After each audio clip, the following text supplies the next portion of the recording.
When I think back, someone should have told me not to have the nerve blocks when I got worse after having the epidurals. This was a tough video for me to get through. I honestly felt like I was going to die in front of my children. I decided to have nerve blocks after 3 epidurals because the pain center said that the nerve blocks are the next in a series of procedures for pain, when the epidurals I had did nothing for me. 2 months after the last epidural, I had my first nerve block. In order to give my husband a break, I asked my father to take me. I had to sit through an hour and a half of my dad complaining that everyone in the waiting room looked like they were in pain. I'm sure he meant that they were in pain because we had to wait so long. It ended up being bonding time with my father. When they finally called me back, I became more nervous when the attendant kept getting wires tangled up. And then she asked me what I was having done, which made me even more nervous. Didn't they know? I know that they had to ask me that, but it did make me even more anxious. She asked me a few questions, and then she said, let us know how long the nerve blocks last and if I get relief. After I went home, I noticed a little bit of difference in the right side of my low back, but none on the left. A few hours later, I noticed no difference from 2 days before I even had the nerve blocks. During the week, I became listless and annoyed. I decided to see my chiropractor because I had a kink in my neck. I asked the chiropractor what he knew about nerve blocks. The chiropractor held up a skeleton and started to show me how the medication will travel up the spine. Everything started going black. I had fainted and fell forward onto the headrest of the Pro Adjuster machine that he used. He did not sound too confident in the nerve blocks, and I wish that I would have understood what he was trying to tell me and not continue with them. I thought I should follow through with all 3 nerve blocks, just like I had for the epidurals. I was experiencing a lot of dizziness and it was hard to keep my balance. I called the pain center and spoke to the on-call doctor. He said that the steroids in the nerve blocks was not causing any of the problems I was having. He said I should see my family doctor. I made the appointment and I realized it was time to ask the doctor for a wheelchair. This time I saw a new doctor. She replaced the other doctor I had been seeing. She knew my medical history and that I had a problem with occasional fainting. My husband took me to the appointment and I was told that they had a wheelchair that I could use. Instead of getting the wheelchair before we went into the building, he said, I will help you. I didn't think that was a good idea, but I went along with it. By the time we got inside, I could barely stand up. My legs had completely given out on me.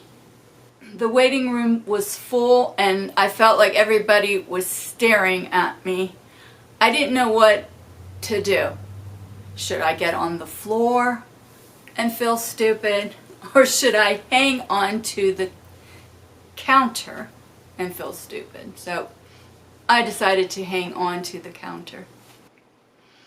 I was so embarrassed when I had to hold on to the counter with the receptionist sitting on the other side staring at me.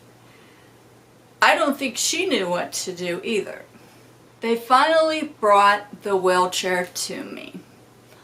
I was so shaken by the whole episode that I was crying by the time I went in to see the doctor.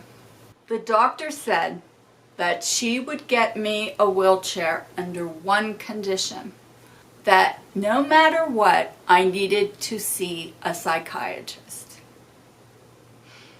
I don't know why she said that, and I wish now that I had asked her, but I can only assume it was because there was no clear-cut explanation for the reason why I could not use my legs. I realized years later that it was due to the antibiotics I had. Then she changed her mind and said that I would get the approval of either my chiropractor or the doctor at the pain center. I left her office without a script for a wheelchair, and I had to wait for the other doctors to get back to her. On our way home, we were passing a medical supplier, and my husband decided to take me there to see about getting a wheelchair. I found a really nice used one that I liked, and we were allowed to take it home until our insurance would approve it. I finally heard back from the doctor, and I was allowed to have a wheelchair for 1 month. Thanks to my chiropractor who approved it. The doctor who performed the nerve block did not approve it. Well, I'm sure he wanted the nerve block to fix me. When I got home, I cried the first time I used the wheelchair. I was so happy to get it. And in the end, we just decided to pay for the used wheelchair out of pocket. The day after I saw the family doctor, I ended up with the most unusual headache I had ever had. It felt like I had a really tight cap on my head.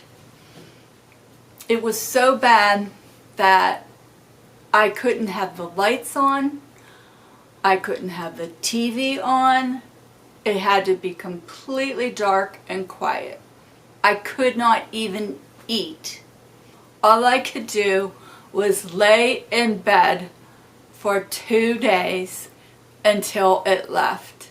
You see, when I was holding on to the counter, my legs were dangling, and I had held on with every ounce of strength I had in my arms. So I could only conclude that I had put such stress on my neck and shoulders. At one point, I thought there was a light left on in the room because I saw red. The headache left just in time for me to have the second nerve block. Yes, what was I thinking? My sister took me to the second nerve block, and I was able to walk that day. The pain center had automatic doors, so I could easily go in and take a few steps and sign in. My sister dropped me off at the entrance, and she went to park the car. That day, the automatic doors were not working. I had to stand there, and with all the might I could muster, I had to pull the door open. I got through the first door, but the second door, I couldn't open it. I kept trying. I looked back to see if my sister was coming. I didn't have a cell phone. So I stood there. Well, actually, I was leaning against the side of the wall right by the door. And I kept pulling the door, and it would not budge. So I just said, what do? I sit on the floor. I just was too embarrassed to do that. So I tried again. I don't know how many times I tried, but finally the door opened. I couldn't decide if I should sit down first or go sign in. I decided I should sign in so I wouldn't lose my place in line. The girl at the desk handed me a clipboard. I was supposed to fill out the form. I started to get lightheaded. I could feel myself going down, and it must have looked really funny because I'm sure it just looked like I dropped the clipboard because the girl said, "What are you doing?" By the time I woke up,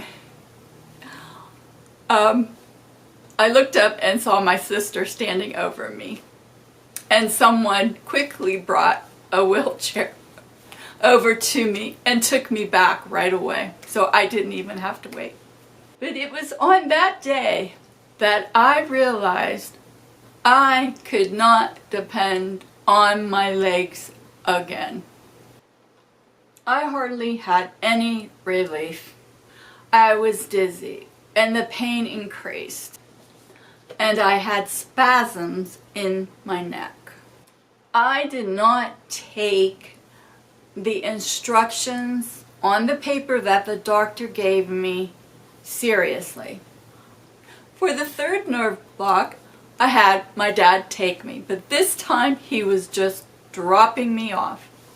I had him go inside the building, ask them for a wheelchair, because I did not want him to bring my wheelchair from home and have to mess with putting it in the car, and They gladly came out with a wheelchair for me. 4 days after the third and final nerve block, I was tired of just sitting around doing nothing. So I decided I was going to go downstairs and help my children fix dinner. One of my sons said, "Mom, you don't need to help with dinner. We've got it covered." I should have listened to him. I remember thinking the nerve blocks are supposed to help me. I was using my wheelchair, going from one part of the kitchen to another part. I was making a beet salad with oil and vinegar. That was it. Just pour the beets in a bowl, add the oil and vinegar, and it's done. I've done my part. My other son was boiling the water, making gnocchi, really easy. Well, I was standing, getting everything together. All of a sudden, I couldn't move. I felt a breath-catching pain in my low back. I asked for help to get to my wheelchair. I started to feel really strange. I thought I was hungry, I just need to eat. I couldn't bring the fork to my mouth. Both my arms felt dead and lifeless. I asked for someone to help me to the couch. By the time I got to the couch, I felt a suffocating pillow over my face, which wasn't there. I could not catch my breath. I was able to talk, and I said, "Go get your dad." He came down. I said, "I can't breathe."